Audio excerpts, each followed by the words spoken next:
कृष्णा, जय श्री हरि। ओम नमः शिवाय। आप सभी को देव उठनी एकादशी की हार्दिक शुभकामनाएं। आज देव उठनी एकादशी के शुभ अवसर पर आप सुनेंगे देव उठनी एकादशी की व्रत कथा, तुलसी माता की कथा और एकादशी माता की आरती। भगवान श्री कृष्ण ने अर्जुन से कहा, हे अर्जुन, मैं तुम्हें मुक्ति देने वाली कार्तिक मास की शुक्ल पक्ष की प्रबोधिनी एकादशी के संबंध में नारद और ब्रह्मा जी के बीच हुए वार्तालाप को सुनाता हूँ।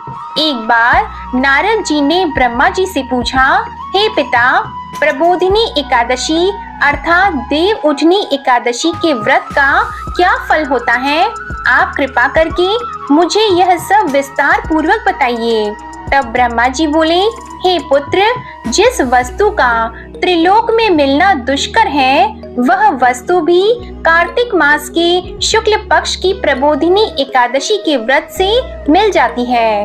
इस व्रत के प्रभाव से पूर्व जन्म के किए हुए अनेक बुरे कर्म क्षण भर में ही नष्ट हो जाते हैं। हे पुत्र, जो मनुष्य श्रद्धा पूर्वक इस दिन थोड़ा भी पुण्य करते हैं, उनका वह पुण्य पर्वत के समान अटल हो जाता है।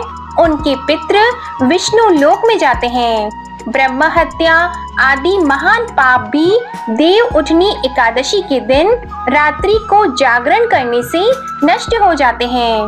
हे नारद, मनुष्य को भगवान की प्रसन्नता के लिए कार्तिक मास की इस एकादशी का व्रत अवश्य करना चाहिए। जो मनुष्य इस एकादशी व्रत को करता है, वह धनवान, योगी, तपस्वी तथा इंद्रियों को जीतने वाला होता है, क्योंकि एकादशी भगवान विष्णु जी को अत्यंत प्रिय है। इस एकादशी के दिन जो मनुष्य भगवान की प्राप्ति के लिए दान, तप, होम और यज्ञ आदि करते हैं, उन्हें अक्षय पुण्य मिलता है।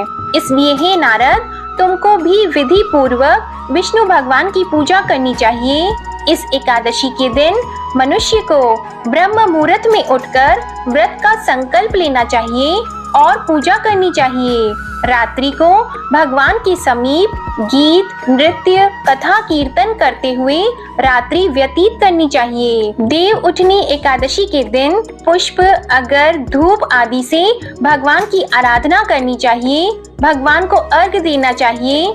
इसका फल तीर्थ और दान आदि से करोड़ गुना अधिक होता है।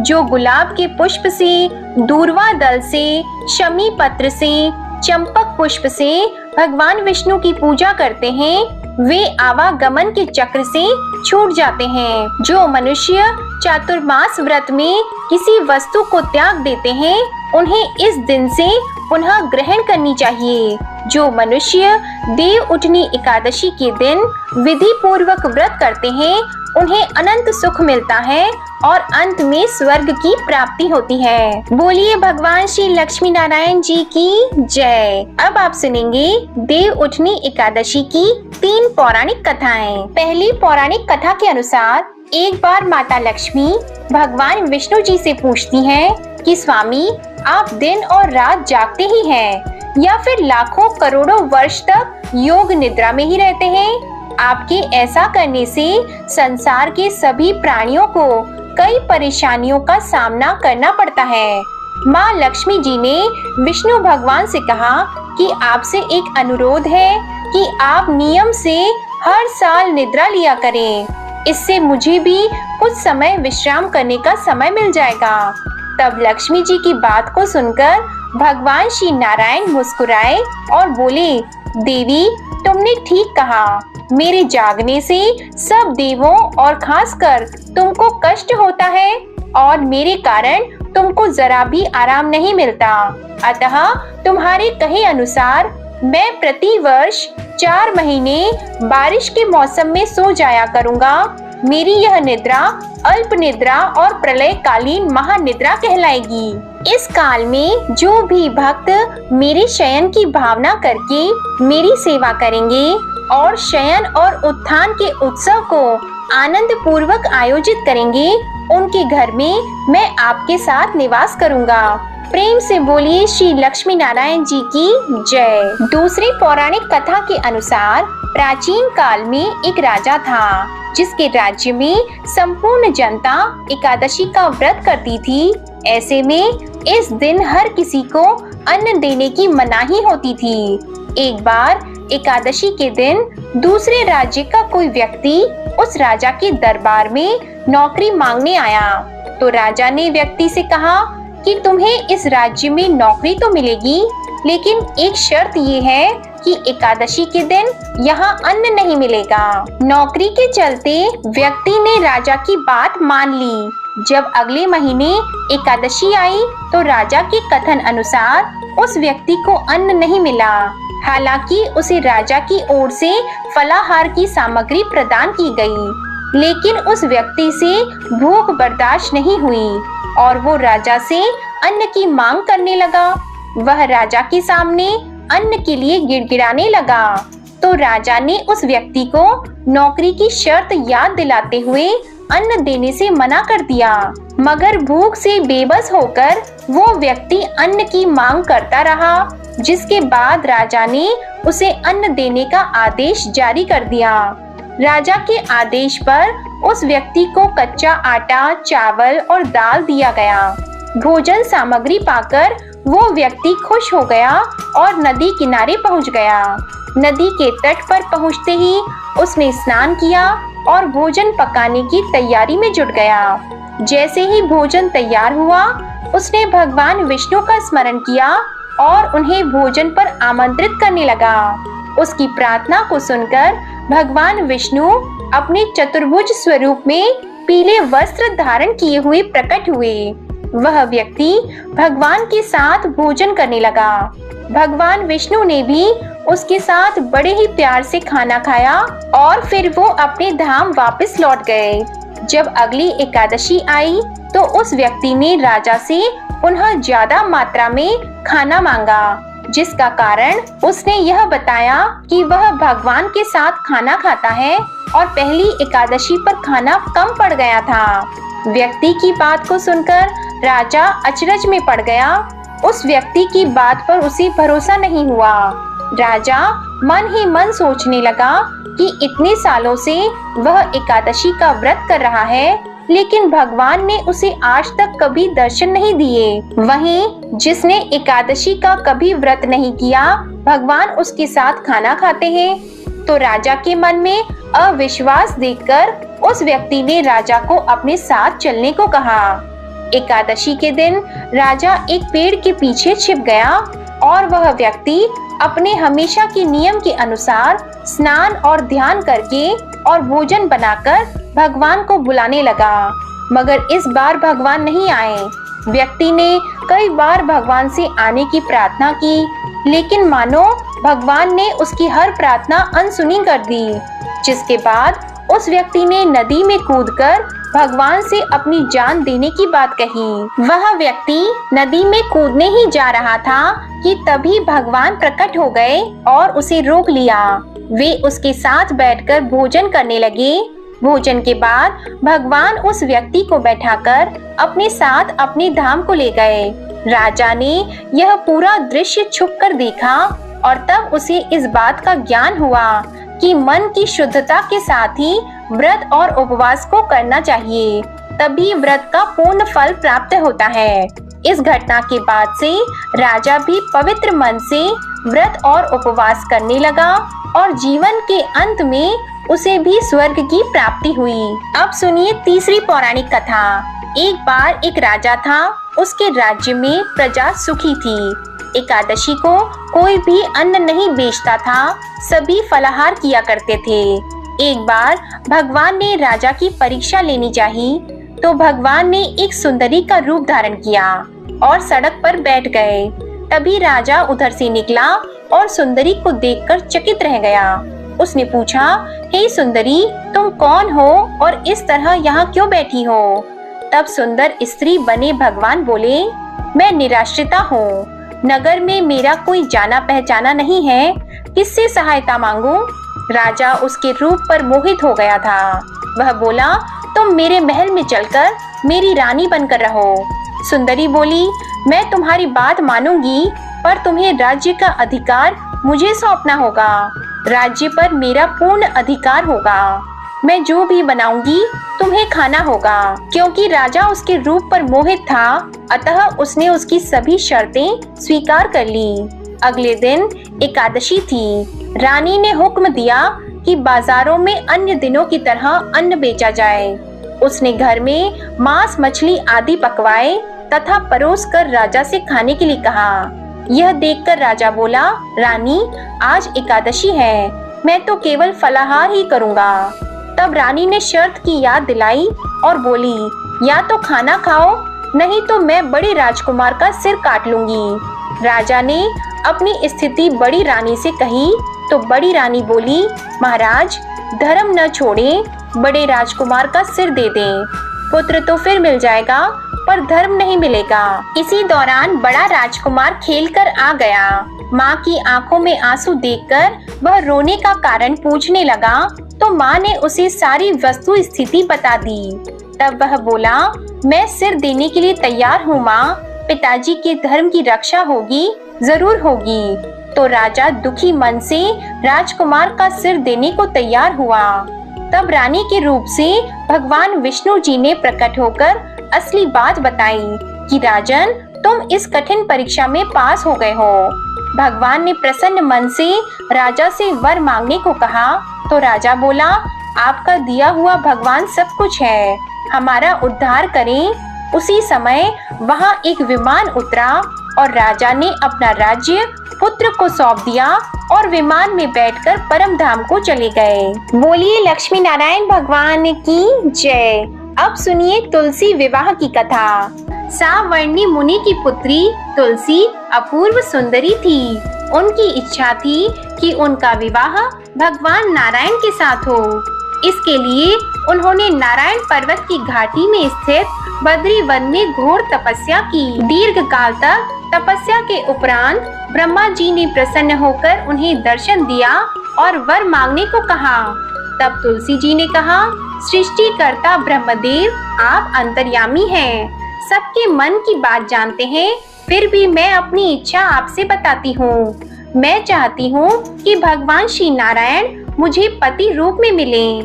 ब्रह्मा जी ने कहा, तुम्हारा अभीष्ट तुम्हें अवश्य ही मिलेगा। अपने पूर्व जन्म में किसी अपराध के कारण तुम्हें श्राप मिला है। इसी प्रकार भगवान श्री नारायण के एक पार्षद को भी दानव कुल में जन्म लेने का श्राप मिला है। दानव कुल में जन्म लेने के बाद भी उसमें नारायण का अंश विद्यमान रहेगा। इसलिए इस जन्म में पूर्व जन्म के पाप के शमन के लिए संपूर्ण नारायण तो नहीं मिलेंगे, लेकिन नारायण के अंश से युक्त दानव कुल जन्मे उस शापग्रस्त पार्षद से तुम्हारा विवाह होगा। शाप मुक्त होने पर भगवान श्री नारायण सदा सर्वदा के लिए तुम्हारे पति हो जाएंगे। तुलसी ने ब्रह्मा जी के इस वर को स्वीकार कर लिया, क्योंकि मानव कुल में जन्म के कारण उस मायावी भोग को तो भोगना ही था। तुलसी बद्री वन में ही रहने लगी। नारायण का वह पार्षद दानव कुल में जालंधर के नाम से पैदा हुआ था। कुछ दिनों बाद वह ब्राह्मण करता हुआ बद्री वन में आया। यहाँ तुलसी को देखते ही वह उस पर मंत्र मुग्ध हो गया। तुलसी के सामने उसने अपने विवाह का प्रस्ताव रखा। इतने में ही वहाँ ब्रह्मा जी आ गए और तुलसी से कहा, तुलसी, जालंधर को देखो, ऐसा देवोपम उसका स्वरूप है। दानव कुल में जन्म लेने के बाद भी लगता है जैसे इसके शरीर में नारायण का वास हो। तुम प्रस्ताव को सहर्ष स्वीकार कर लो। तुलसी को भी लगा कि उसकी तपस्या पूर्ण हो गई, उससे इच्छित फल मिला है। तब जालंधर के साथ उसका गंधर्व विवाह हो गया और वह जालंधर के साथ उसके महल में पत्नी बनकर आ गई। जालंधर ने अपनी परम सुंदरी सती साध्वी पत्नी तुलसी के साथ बहुत दिनों तक राज्य किया। उसने अपने राज्य का इतना विस्तार किया कि देवलोक तक उसके अधिकार में आ गया। स्वर्ग का सुख भोगने वाले देवताओं की दशा भिखारियों जैसी हो गई। जालंधर किसी को कष्ट नहीं देता था, पर अधिकार और राज्य छिन जाने से सारे देवता मिलकर ब्रह्मा, विष्णु और शिव जी की सभा में गए और अपनी विपत्ति उन्हें सुनाई।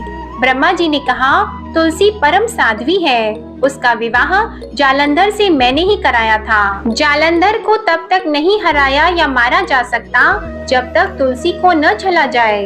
विष्णु जी ने कहा, जालंधर पूर्व जन्म में मेरा पार्षद था। श्राप के कारण उसे दानव कुल में जन्म लेना पड़ा। इस जन्म में भी मेरा अंश उसमें व्याप्त है। साथ ही तुलसी के पतिव्रता धर्म से वह अजय है। फिर देवताओं की सहमति से भगवान शिव ने जालंधर के पास संदेश भेजा कि या तो वह देवताओं को राज्य लौटा दे या फिर उनसे युद्ध करे। जालंधर शंकर जी के पास पहुंचा।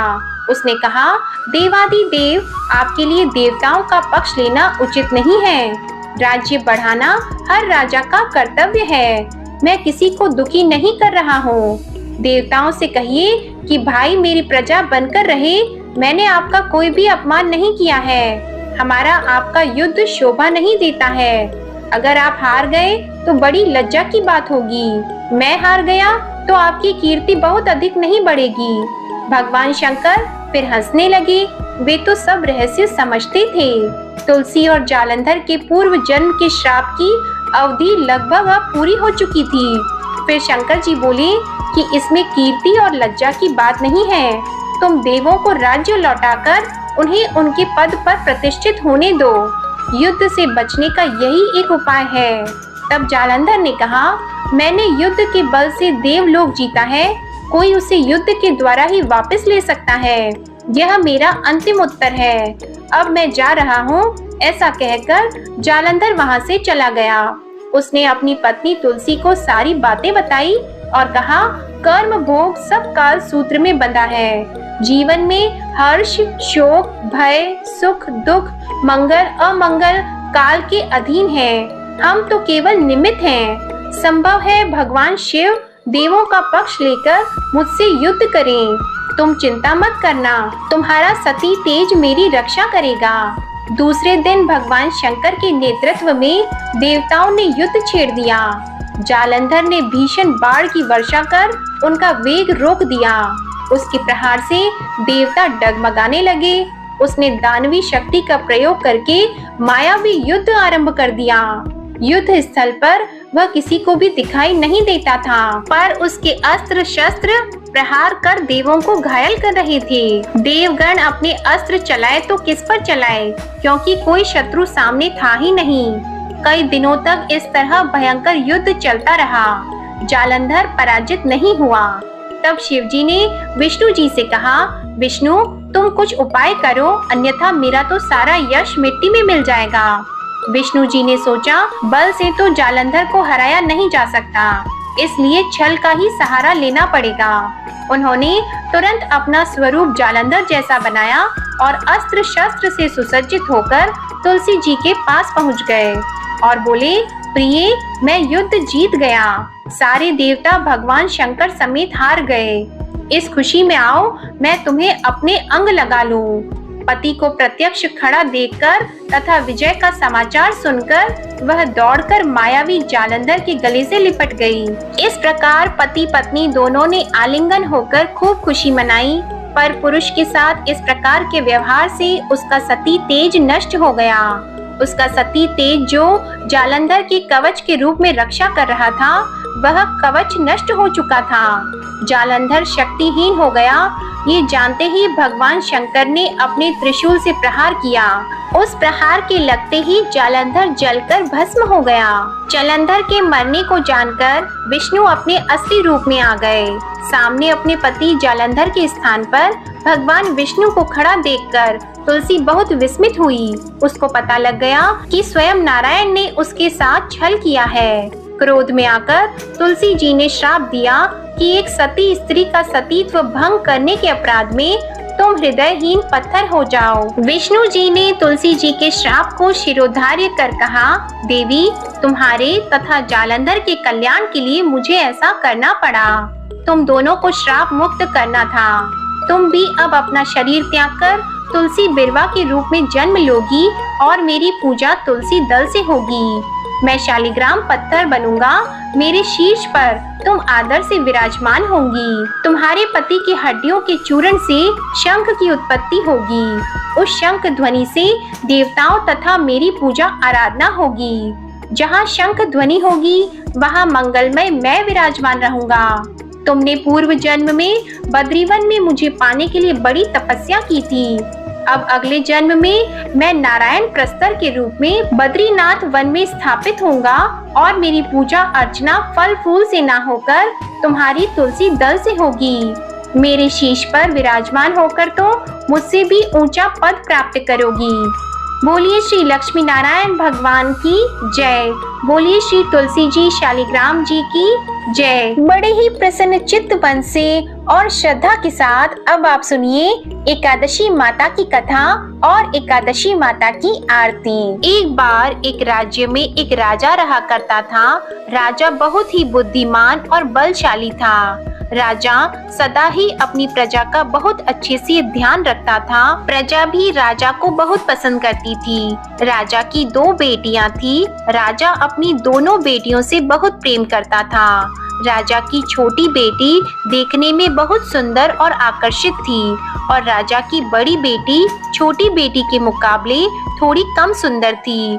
राजा की छोटी बेटी माता की पूजा किया करती थी और सभी लोग राजा की छोटी बेटी से बहुत प्रेम करते थे और बहुत प्रशंसा किया करते थे। राजा भी अपनी छोटी बेटी को बड़ी बेटी से अधिक प्रेम करता था, जिसके कारण राजा की बड़ी बेटी को अपनी छोटी बहन से बहुत नफरत होने लगी थी। राजा की दोनों बेटियां जब बड़ी हो गई तब एक पड़ोस के राज्य में रहने वाले राजकुमार राजा की बड़ी बेटी के लिए रिश्ता लेकर आया। लेकिन जैसे ही उस राजकुमार की नजरें राजा की छोटी बेटी पर पड़ी तो वह राजकुमार राजा की छोटी बेटी पर आकर्षित हो गया और छोटी बेटी से पहली नजर में प्रेम करने लगा।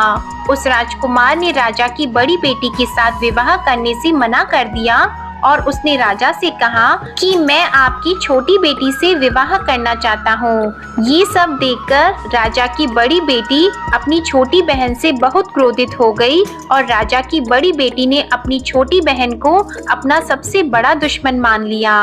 राजा की बड़ी बेटी ने अपनी छोटी बहन से बदला लेने का निर्णय किया। राजा की बड़ी बेटी ने अपनी छोटी बहन को जान से मारने का उपाय सोचा।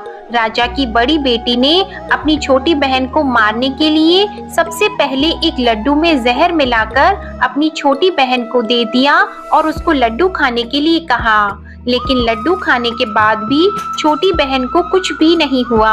बड़ी बहन ये देखकर बहुत आश्चर्यचकित हो गई, लेकिन बड़ी बहन ने हार नहीं मानी।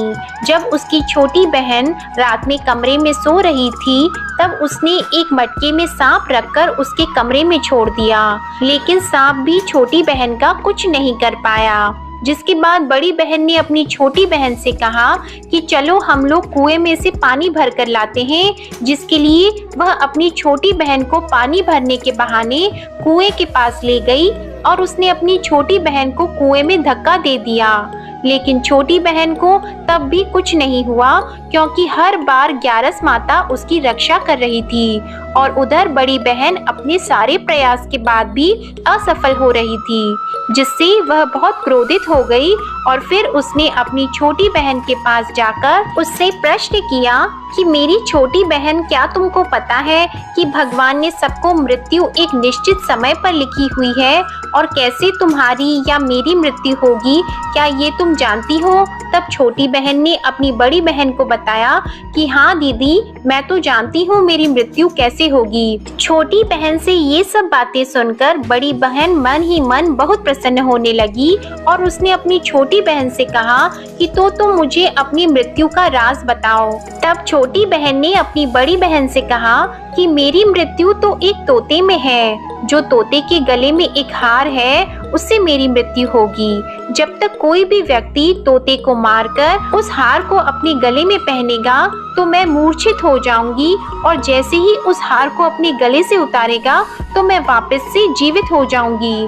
अपनी छोटी बहन की मृत्यु का राज जानकर बड़ी बहन बहुत खुश हुई और उसने अपनी छोटी बहन को मारने के लिए उसके पालतू तोते को ढूंढना शुरू कर दिया।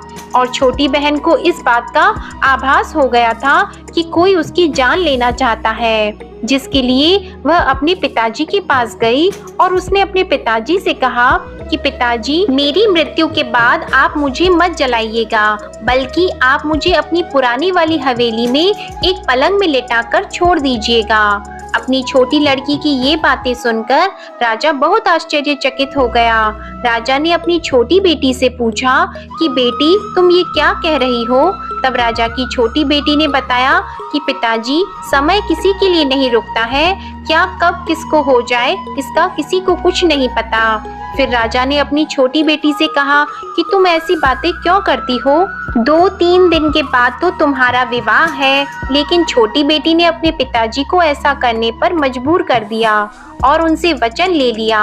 राजा ने भी अपनी छोटी बेटी की बात स्वीकार कर ली और 2-3 दिनों के बाद जब शादी का समय आया तब राजकुमार बारात लेकर राजा के घर आया और राजकुमार और राजा की छोटी बेटी का विवाह शुरू हो गया। जैसे ही राजा की छोटी बेटी राजकुमार के साथ फेरे लेना शुरू हुई तो उसकी बड़ी बहन अपनी छोटी बहन के कमरे में जाकर उसके तोते को पकड़ लेती है और उसको जान से मार देती है। तोते के गले में जो हार था उसको अपने गले में धारण कर लेती है और जैसे ही बड़ी बहन उस हार को अपने गले में धारण करती है तो उधर छोटी बहन 3.5 ही फेरे ले पाती है और वहीं पर बेहोश होकर गिर जाती है। जिसके बाद राजा ने बड़े बड़े दर्द हकीमों को बुलाया और अपनी छोटी बेटी का इलाज करने के लिए कहा। राजा की बात सुनकर जब वैद्य ने छोटी बेटी को देखा तो राजा को बताया कि आपकी छोटी बेटी ना तो जीवित है और ना मरी हुई है, ऐसा मैं पहली बार देख रहा हूँ। राजा ने वैद्य और हकीम को ये बात बाहर बताने से मना कर दिया और उनको कहा कि अगर तुमने ये बात किसी को बाहर बताई तो हम तुमको फांसी दे देंगे। राजा ने अपनी छोटी बेटी को पुराने महल में जाकर एक पलंग में लेटा दिया और वहाँ पर कुछ सैनिकों को तैनात कर दिया। इसके बाद राजा वापस अपने महल पर आ गया। राजा की बड़ी बेटी अपने पिताजी के पास आई और कहने लगी कि पिताजी, अगर ये शादी संपन्न नहीं हुई तो आपकी इज्जत का क्या होगा? आप कहें तो मैं आपकी इज्जत बचाने के लिए राजकुमार से शादी करने के लिए तैयार हूँ। जिसके बाद राजा ने अपनी बड़ी बेटी की बात मान ली और राजा ने बड़ी बेटी को छोटी बेटी के कपड़े पहनाकर मंडप में भेज दिया। लेकिन राजकुमार ये जान गया कि ये राजा की छोटी बेटी नहीं है बल्कि ये राजा की बड़ी बेटी है। लेकिन जब राजकुमार ने शादी करने से मना किया तो सभी लोगों ने राजकुमार को बेबस करके राजा की बड़ी बेटी से बचे हुए फेरों को संपन्न करा दिया और विवाह संपन्न हुआ। जिसके बाद राजकुमार राजा की बड़ी बेटी को अपने महल में ले गया। विवाह होने के बाद राजकुमार उससे ना तो बात करता था, ना उसे पसंद करता था और ना ही उसके आसपास भटकता था। और राजकुमार ने ये फैसला लिया था कि वह अपनी प्रेमिका को ढूंढ कर रहेगा और ये जानकर रहेगा कि उसके साथ क्या हुआ है। एक दिन राजकुमार अपने घोड़े पर सवार होकर राजा के पुराने महल के पास पहुंचा, जहां पर उसने कुछ सैनिकों को देखा। महल के पास पहुंचकर राजकुमार ने जब महल को ध्यान से देखा तो वह समझ गया कि ये तो हमारे ससुर जी का महल है। तब राजकुमार ने सैनिकों से पूछा कि तुम लोग यहाँ क्या कर रहे हो और इस महल के अंदर उस पलंग में कौन लेटा है? जिसके बाद सैनिकों ने बताया कि यहाँ पर राजा की छोटी बेटी लेटी है। ये सुनकर राजकुमार बहुत प्रसन्न हो गया और वह तुरंत अपनी प्रेमिका के पास पहुँच गया और उसकी सेवा करने लगा। जैसे ही रात हुई तो राजा की छोटी बेटी उठकर खड़ी हो गई।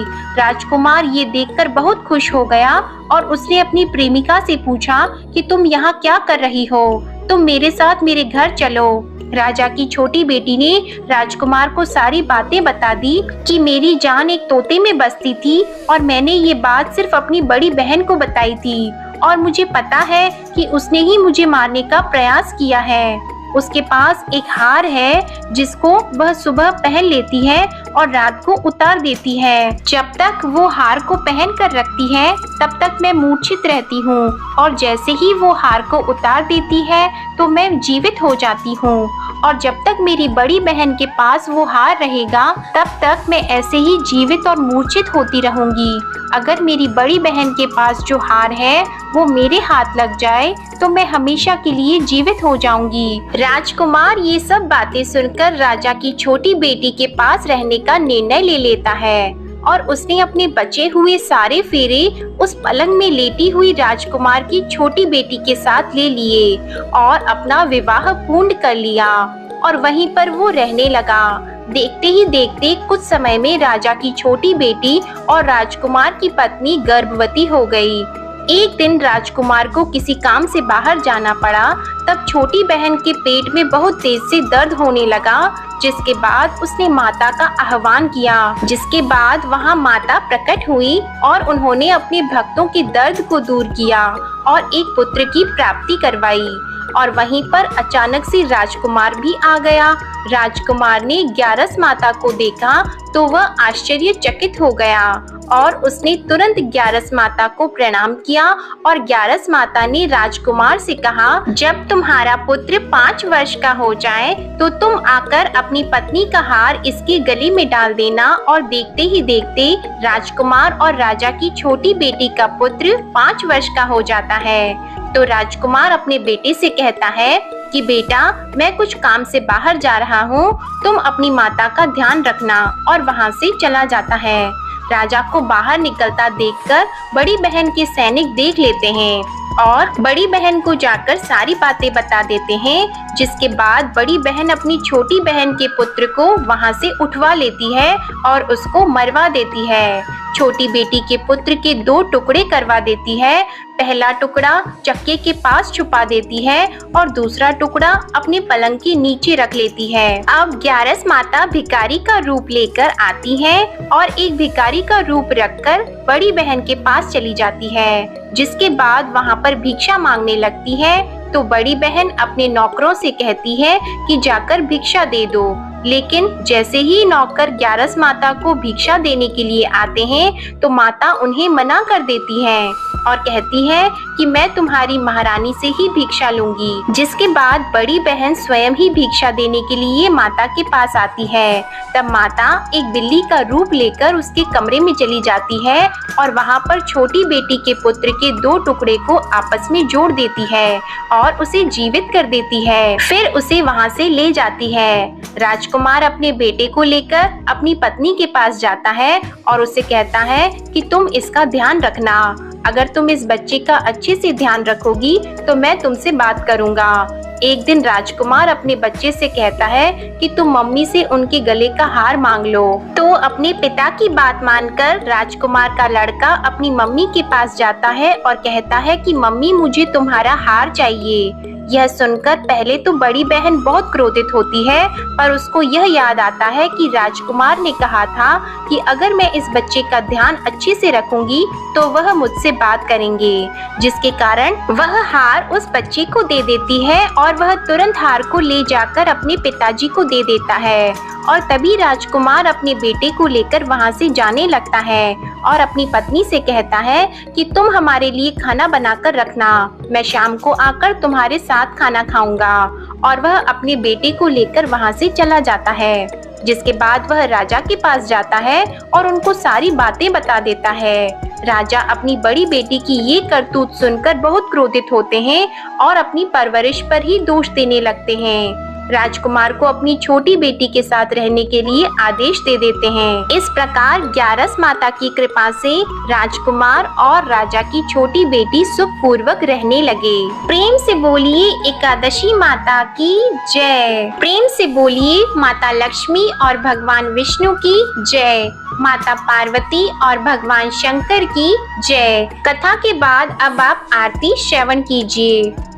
ओम जय एकादशी माता मैया, जय एकादशी माता।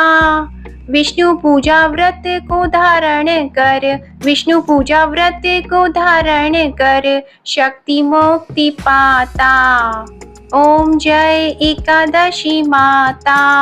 तेरे नाम गिनाऊं देवी, भक्ति प्रदान करनी, मैया भक्ति प्रदान करनी।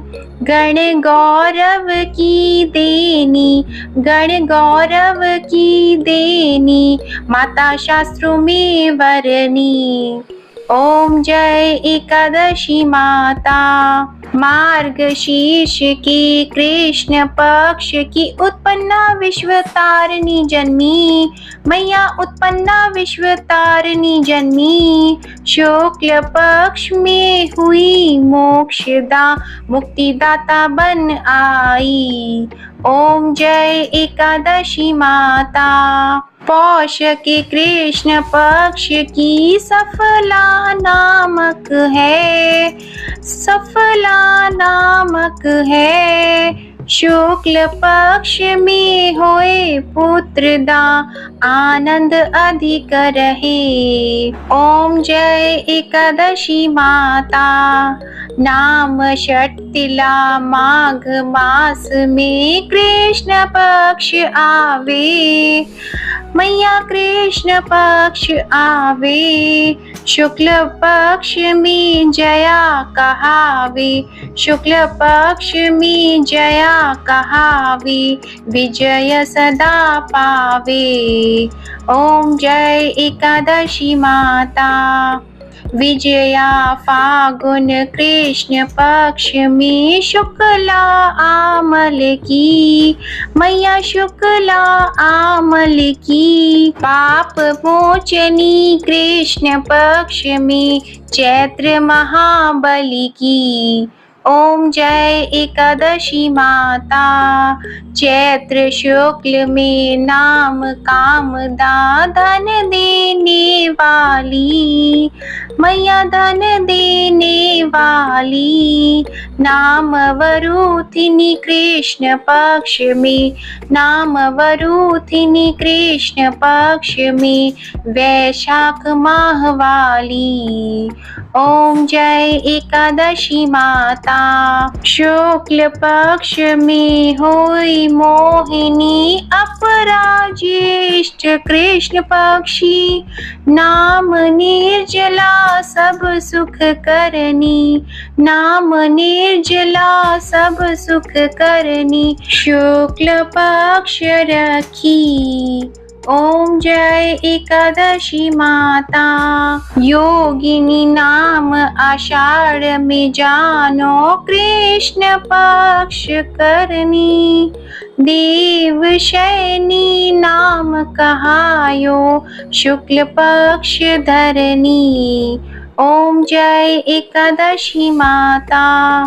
कामिका श्रावण मास में आवे, कृष्ण पक्ष कहिए। श्रावण शुक्ला होए पवित्रा, आनंद से रहिए। ओम जय एकादशी माता। अजा भाद्रपद कृष्ण पक्ष की परिवर्तिनी शुक्ला, इंद्रा आश्विन कृष्ण पक्ष में, इंद्र आश्विन कृष्ण पक्ष में, रत से भवसागर निकला। ओम जय एकादशी माता। पापंकुशा है शुक्ल पक्ष में, आप हरनहारी। रमा मास कार्तिक में आवे, सुखदायक भारी। ओम जय एकादशी माता। देवोत्थानी शुक्ल पक्ष की दुख नाशक मैया, मैया दुख नाशक मैया। पावन मास में करूं विनती, पावन मास में करूं विनती, पार करो नैया। ओम जय एकादशी माता। परमा कृष्ण पक्ष में होती जन मंगल करनी, मैया जन मंगल करनी। शुक्ल मास में होए पद्मिनी, शुक्ल मास में होए पद्मिनी, दुख दारिद्र हरनी। ओम जय एकादशी माता। जो कोई आरती एकादशी की भक्ति सहित गावे, मैया भक्ति सहित गावे, जन गुर्दिता स्वर्ग का वासा, जन गुर्दिता स्वर्ग का वासा, निश्चय वह पावे। ओम जय एकादशी माता, ओम जय एकादशी माता, ओम जय एकादशी माता। प्रेम से बोलिए एकादशी माता की जय। भगवान श्री लक्ष्मी नारायण जी की जय। आशा करती हूँ आप सभी का देव उठनी एकादशी का व्रत सफल हो और भगवान विष्णु जी और माता लक्ष्मी जी की कृपा आप और आपके पूरे परिवार पर सदा बनी रहे। आप सभी को आज की ये वीडियो और ये कथा पसंद आए तो इसे लाइक करना मत भूलिएगा और कमेंट में भगवान विष्णु जी, लक्ष्मी जी, तुलसी जी और भगवान शालिग्राम जी की भी जय जरूर लिखिएगा। जय श्री राधे कृष्णा।